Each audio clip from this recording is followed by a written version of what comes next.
Congrats. Hello. Congrats on the win. First of all, anything happened to your ear? Just normal, like.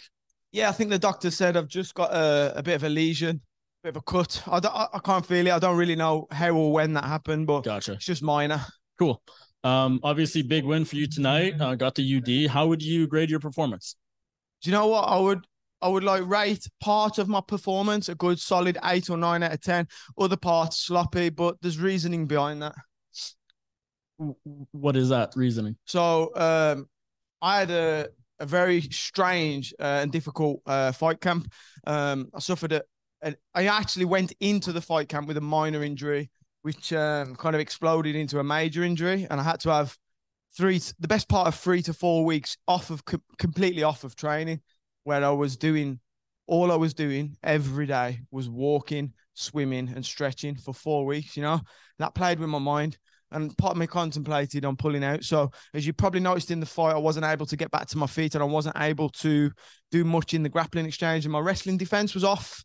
And basically, I haven't really wrestled this camp. I had a quite a severe injury, but I committed to the fight, and that's how we do it in Birmingham, man. We just get the work done, get the job done. What allowed you to stay in the fight and end up not having to pull out? Heart, man. Yeah. Lion heart. Do you know what I mean? Like, I've got no quit in me. You've got to put me away or put me to sleep I don't know. I've had 21 fights as a pro. I've had 10 fights as an amateur, and I've never lost a decision, man, ever. Do you know what I mean? Like, I tell you, if you go the distance with me, you're going to be on the losing end of it, because I've got no quit in me and I don't slow down. And, if I was to, if nobody goes into a fight 100%, but I would say I went into this fight at 60%, and I was able to do that. And, Bellator need to recognize, man, and put me in the top 10, because I'm coming for that belt. Does that make the win sweeter? The fact that, you faced this adversity, and not only did you make it to the fight, but you won the fight. Absolutely. Like I'm buzzing. A lot of this doesn't just go down to me. It goes down to my team. My striking coach, Nathan Epps, Jiu-Jitsu coach, Thomas Coffey, the teammates, and he's not like my head coach, Leon. He's not my head coach, but where he takes me under my wing a little bit, he looks after me. When he stops doing photos with all his fans, he looks after me, he guides me, and we've just got such a solid team in Birmingham. I've got a great bunch of team around me, like physiotherapist. If it wasn't for my physio, Andrew Caldwell, I probably wouldn't have made it to this fight. So shout out to him, active therapy, just all the guys back home. My team's solid, and I'm 36 next month. Do you know what I mean? And I'm just getting better and better. So watch me when I come in at 100%. I'll be putting people to sleep. How much inspiration is it to have a world champ like Leon in your corner and sort of supporting you? I think it's more inspirational, Leon having me in his team. Without me, he wouldn't have won the world title. So, he owes it all to me.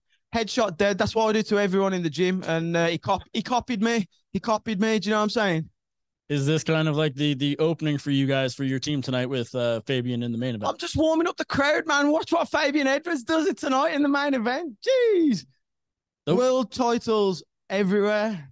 Those spinning kicks in the second round, are you surprised they didn't put him away? Man's tough. Like, listen, you don't go to world championship level in Greco-Roman wrestling. I've trained that myself for the last 3 years. We've got a very good Greco coach at our gym. I know how hard that wrestling and that sport is. You don't go to the top there without being an absolute dog. Shout out to Chris. He's a true competitor, and he's very, very young and inexperienced in the game. I've probably had 3 times as many fights as he has. So I think my experience was a big factor in the fight tonight. We may meet again one day, but he ain't going to be going anywhere. He's with a strong team. He's young. He's an athlete. Maybe we'll meet again, further down the road. Last thing, you were the underdog tonight. You're on the prelims. As you said, you're not in the top 10 in Bellator's lightweight division. Do you feel like you're underrated? And what do you have to do to sort of get that respect? Mate, I've been the underdog in every single fight I've ever had in my life. I'm always the underdog, but all these guys can keep doubting me, thinking I'm the underdog, and I'll just keep coming in and doing that. I don't care. Do you know what I mean? I don't care. Mate, you fight me, you're in for a hell of a fight. Just Bellator needs to recognise that I beat all the UK guys. None of the European guys want the fight. I'm starting to beat the American guys. What else are they waiting for, man? Just get me on the top 10. Give me the best in the world. Give me that chance. Somebody falls out of the tournament. I'm ready. You know what I mean? I'm ready to step in, make me an alternate. Mike Hogan, all the guys at Bellator, they know I'm always ready to fight. Thanks, Tim. Congrats. Marty? Yes, Tim. Yes, Tim. What a performance, my guy. My word, you sound a bit unhappy when you first came in answering those questions, but that was such a technical performance. Your power was there, your timing was on point. Must be some bits of it that you're happy with, no? Yeah, no, I am happy. I'm. It's mental, but I'm happy I made it to the fight. Do you know what I mean? Like I was saying to my guy James, like people don't realize like what happens behind the scenes and what you go through. And like the fact that I just made it to the fight was a big win for me.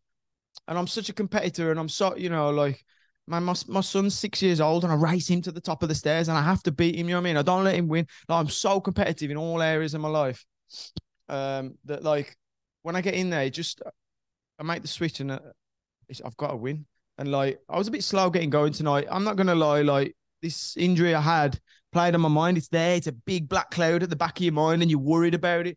But man, I'm telling you, if the sold adrenaline that you could take as a drug, get me some of that, man, because I can't feel a thing. I feel brand new. I feel like I could go and do another 3 rounds.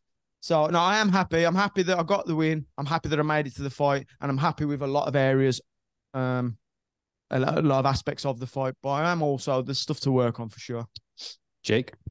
Tim, I know when the results were read out, the 2:30:27 cards, you seemed to shoot your corner a little bit of a look.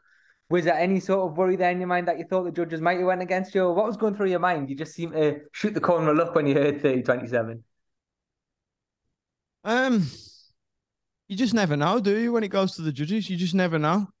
You know, it's very, very difficult for somebody, I think, to be like unbiased and that particular judge. I'm not naming names, but one particular judge might favor wrestling. Might think, well, Chris Gonzalez controlled me for the minute of the last round, even though I pieced him up for 4 minutes of the last round. He controlled me for the last minute, and like they might give him that decision. So I'm not a judge. I've never done a judge's course. I have my opinion on a fight when it goes the distance, but like you just never know, do you? So I'm looking over at them, and they're a bit like, oh, do you know what I mean? Nobody wanted to commit to say, yeah, I've won. So then I'm thinking, shit, like what, you know? So there's always that concern. I think I'm a bit disappointed when I watched the fight back. I think I could have put him away. You know, that's one thing my striking coach said straight away. I think I could have put him away. And it ain't that I haven't got that dog in me to do that, because I have. I think, you know, maybe this will be a learning curve, and who knows? Let's see what happens in the next one.